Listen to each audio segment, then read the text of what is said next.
श्रावण महात्म्य 7वां अध्याय। मंगलवार व्रत कथा। भगवान सदाशिव ने श्री सनत कुमार से कहा, अब मैं मंगलवार के व्रत का महात्म्य सुनाऊंगा। ध्यान पूर्वक सुनो। इस व्रत के करने से वैधव्य का नाश होता है। विवाहोत्तर 5 वर्ष तक इस व्रत को करना चाहिए। इस व्रत का नाम मंगला गौरी व्रत है। यह व्रत ताप का नाश करने वाला है। विवाह के पश्चात पहले मंगलवार के दिन इस व्रत को आरंभ करना चाहिए। पुष्प मंडप का निर्माण करके उसे कदली स्तंभों से शोभित करना चाहिए। उसे अनेक प्रकार के सुंदर वस्त्रों तथा फलों से सजाना चाहिए। मंडप में देवी की सोने की प्रतिमा बनवाकर स्थापित करनी चाहिए। यदि सोने की प्रतिमा बनवाने की शक्ति न रखता हो तो अपनी शक्ति के अनुसार किसी अन्य धातु की प्रतिमा बनवाकर स्थापित करनी चाहिए। इसके बाद उस प्रतिमा का अर्चन करना चाहिए। उस मंगला गौरी की प्रतिमा का 16 उपचारों तथा 16 दुर्वा दलों से और 16 चिड़ा दलों से, 16 चावल तथा 16 चने की दाल के दानों से अर्चन करना चाहिए। 16 बत्तियों का एक दीपक होना चाहिए अथवा 16 दीप जलाकर भक्ति द्वारा दही तथा चावलों का नैवेद्य समर्पण करना चाहिए। देवी की मूर्ति के पास सिल लोढ़ा रखना चाहिए। इस तरह 5 वर्ष तक व्रत करना चाहिए। फिर उद्यापन करके माता को वायना देना चाहिए। अब वायना के संबंध में सुनो। मंगला गौरी की एक पल सोने की प्रतिमा बनवानी चाहिए या आधे पल या आधे से आधे पल की प्रतिमा बनवानी चाहिए। अपनी शक्ति के अनुसार सोने अथवा चांदी के घड़े को चावल से भरना चाहिए। उस घड़े के ऊपर पहनने के कपड़े या चोली रखनी चाहिए। उसके ऊपर मंगला गौरी की प्रतिमा रखनी चाहिए। देवी के नजदीक, जैसा कि मैं ऊपर भी कह रहा हूँ, कि सीला लोढ़ा रखना चाहिए। यह सीला लोढ़ा चांदी का होना चाहिए। इस प्रकार माता के लिए वायना देना चाहिए। फिर 16 सुहागन ब्राह्मणियों को भोजन करवाए। हे सनत कुमार, इस प्रकार व्रत करने से 7 जन्म तक अटल सौभाग्य तथा पुत्र पौत्र एवं संपत्ति आदि सब अपने आप प्राप्त हो जाया करते हैं। सनत कुमार ने भगवान श्री सदाशिव से पूछा, प्रभु, इस व्रत को पहल किसने किया था और उसके करने से किस फल की प्राप्ति हुई थी? कृपा करके आप मुझे इस व्रत के संबंध में इस प्रकार बतलाइए जिससे इस व्रत में श्रद्धा हो जाए। भगवान श्री सदाशिव ने कहा, हे सनत कुमार, प्राचीन काल में कुरु देश में शुद्ध कीर्ति नामक एक राजा शास्त्र ज्ञाता, कीर्तिमान तथा शत्रु रहित था। वह 64 कलाओं का जानने वाला तथा धनुर्विद्या में निपुण था।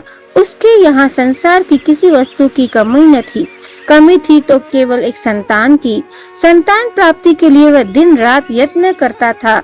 उसे संतान के लिए देवी की आराधना भी की थी। एक दिन देवी ने उसकी आराधना से प्रसन्न होकर उसे साक्षात दर्शन दिए और कहा, हे श्रुतकीर्ति, वर मांगो। राजा श्रुतकीर्ति ने कहा, माँ, यदि आप मुझ पर प्रसन्न हैं तो मुझे एक पुत्र दे। आपकी कृपा से मेरे यहाँ धन धान्य आदि किसी भी चीज की कमी नहीं है। बस एक पुत्र सुख को छोड़कर मेरे यहाँ सब आनंद है। राजा के वचन सुनकर देवी मुस्कुराई। उसने कहा, राजन, तुमने एक दुर्लभ वस्तु की याचना की है, फिर भी मैं तुमको पुत्र अवश्य दूंगी। लेकिन तुम मेरी बात को ध्यान देकर सुनो। तुम्हारे यहाँ जो पुत्र होगा वह अत्यंत गुणवान भी होगा, किंतु वह 16 वर्ष से अधिक नहीं जिएगा। हाँ, यदि एक सुंदर अथवा विद्या रहित या विद्याहीन पुत्र होगा तो वह बहुत समय तक जीवित रहेगा। देवी की बात सुनकर राजा चिंताग्रस्त हो गए। उसने अपनी रानी से बात की और फिर उसकी बात से गुणी संपूर्ण लक्षण युक्त 16 वर्ष की आयु वाला पुत्र मांगा। देवी ने कहा, राजा, मेरे मंदिर के मुख्य द्वार पर आम का पेड़ है। मेरी आज्ञा है कि तुम उस पेड़ से एक आम तोड़कर अपनी रानी को खाने के लिए दे दो। उसको खाने से रानी को अवश्य गर्भ रहेगा। राजा ने प्रसन्न होकर देवी के मंदिर के मुख्य द्वार पर जो आम का पेड़ था, वहां से एक आम तोड़कर अपनी पत्नी को खाने के लिए दिया। रानी ने देवी के आदेश अनुसार फल खाया और 10 मास के पश्चात उसके यहाँ देव पुत्र तुल्य पुत्र पैदा हुआ। हर्ष शोक से संपन्न राजा ने राजकुमार का जात कर्म आदि संस्कार करवाया और भगवान सदाशिव का ध्यान धरकर उसका नाम चिरायु रखा। लड़का अपने माता पिता की देखरेख में चांद की तरह बढ़ने लगा। दिन बीतते चले गए और उसका 16वां वर्ष आरंभ हो गया। राजा रानी दोनों को चिंता सताने लगी।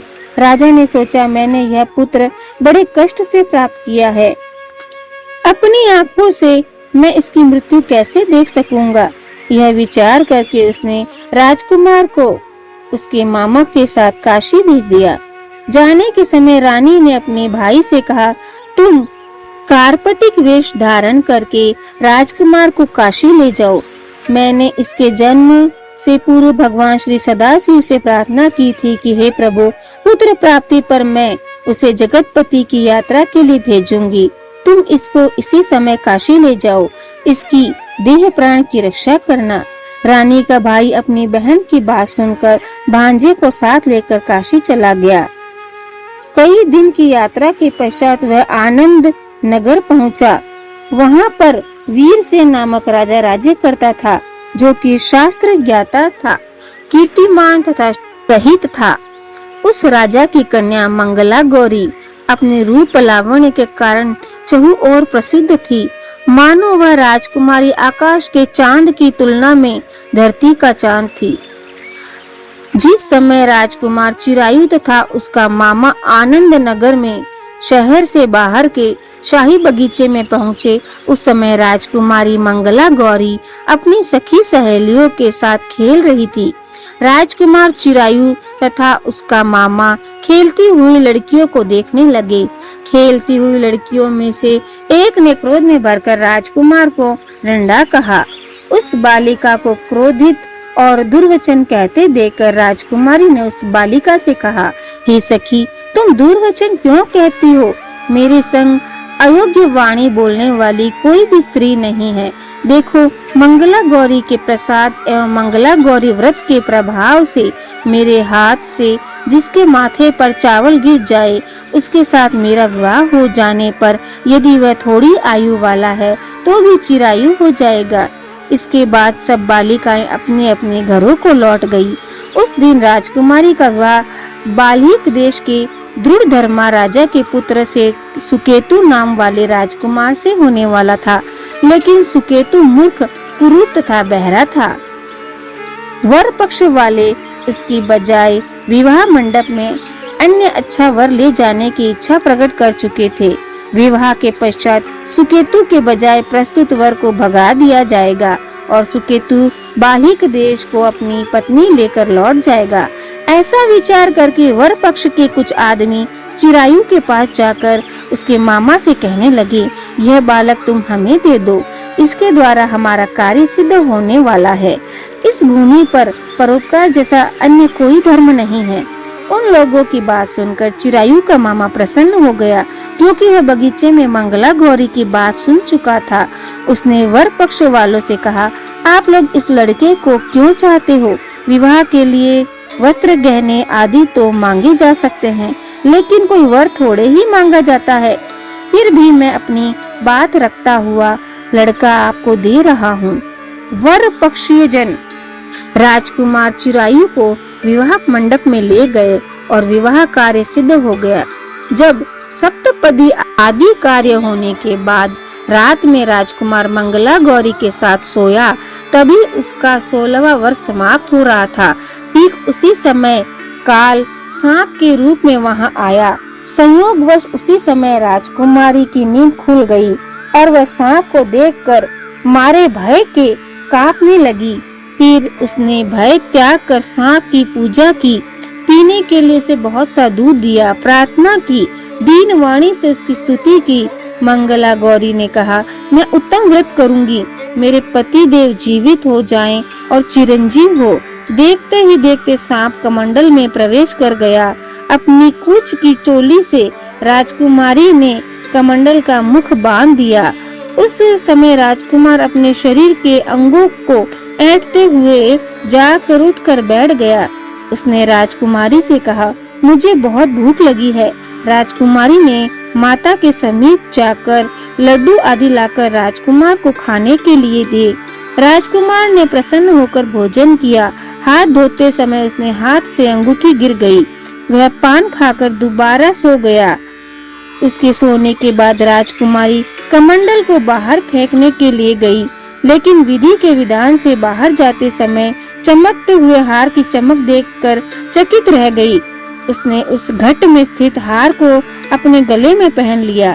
थोड़ी रात बाकी रहने पर चिरायु का मामा आकर उसे ले गया। चिरायु के जाने के बाद वर पक्षीय जन सुकेतु को वहां ले आए।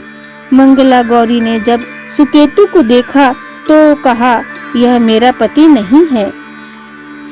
इस पर वर पक्षीय जनों ने राजकुमारी से कहा, हे देवी, यह तुम क्या कह रही हो? यदि कोई पहचान हो तो कहो। मंगला गौरी ने कहा, रात को मेरे पति ने जो मुझे जड़ाऊ हार दिया है, उस हार के रत्नों की सुंदरता यह बतलाइए। यह कोई अन्य ही है।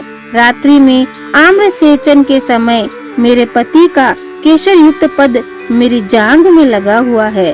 अब सब लोग उसे देखो। रात के समय मेरे और मेरे पति के बीच जो बातचीत हुई है और हमने क्या भोजन किया था, यह भी बतलावे तो यह मेरा पति होगा। मंगला गौरी की बात सुनकर वर पक्षीय जनों ने कहा, ठीक है, लेकिन सुकेतु उपरोक्त प्रश्नों में से किसी एक का भी उत्तर नहीं दे सका।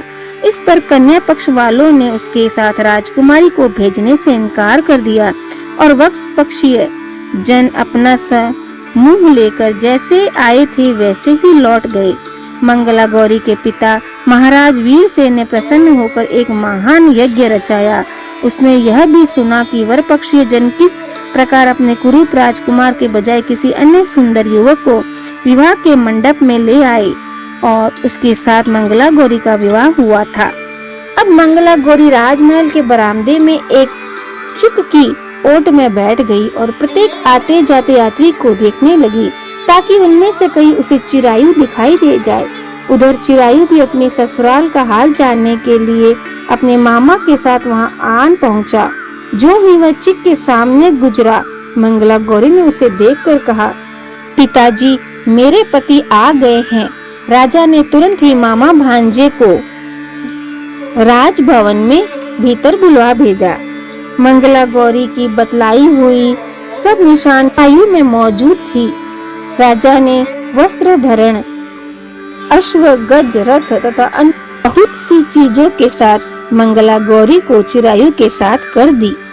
उसके बाद चिरायु राजा वीरसेन से विदा होकर अपनी पत्नी एवं मामा के साथ फूलनंदन सेना सहित अपने नगर को गया। जब उसके माता पिता ने लोगों के मुख से उसकी वापसी के संबंध में सुना तो उसने इस बात पर विश्वास नहीं हुआ। वह सोचने लगे कि भाग्य के विपरीत कैसे हो सकता है। वह अभी यह सोच ही रहे थे कि राजकुमार चिरायु ने माता और पिता के चरणों में प्रणाम किया। माता ने उसका सिर सूंघा। उसके आनंद की कोई वारा पार न रहा। फिर उसने पुत्र वधू को अपनी गोदी में बिठाकर उससे सारा हालचाल पूछा। भगवान शंकर बोले, हे महामुने, मंगला गौरी ने व्रत का महात्म्य तथा पिछला समस्त घटनाक्रम बतलाया।